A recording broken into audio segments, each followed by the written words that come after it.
মা আপনি এত তাড়াতাড়ি চলে এসেছেন? কি অবস্থা হয়েছে মা আপনার? আপনি তো পুরো ঘেমে স্নান হয়ে গেছেন, তারপর দিয়ে তো আপনি আপনার ছাতাটা নিতেও ভুলে গেছেন। তাড়াতাড়ি ঘরে আসুন মা, পাখাটা চালিয়ে দিই আমি। উফ, মা বলছি কি দরকার ছিল বলুন তো এই ঠাটা পড়া রোদ্দুরের মধ্যে বেরোতে? আপনি ঘেমে পুরো স্নান হয়ে গেছে। আর কত বকবক করবা তুমি বৌমা? যাও তাড়াতাড়ি যাও, আমার জন্য এক গ্লাস গ্লুকন ডি গুইলা লই আইও। গরমে আমার গলা শুকায় যাইতেছে, আর পারতাছি না। ঠিক আছে মা, আমি এক্ষুনি দৌড়ে গিয়ে আপনার জন্য গ্লুকন ডি নিয়ে আসছি। এই নিন মা আপনার গ্লুকন ডি। ওহ তাড়াতাড়ি যাও। আচ্ছা বৌমা, আজ গ্লুকন ডিটা একটু অন্যরকম লাগতেছে। কিছু মিশাইছো নাকি এর মধ্যে তুমি?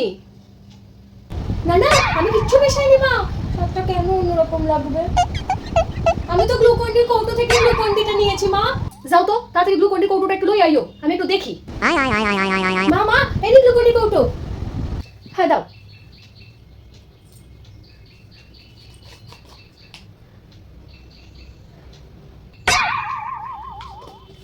বৌমা,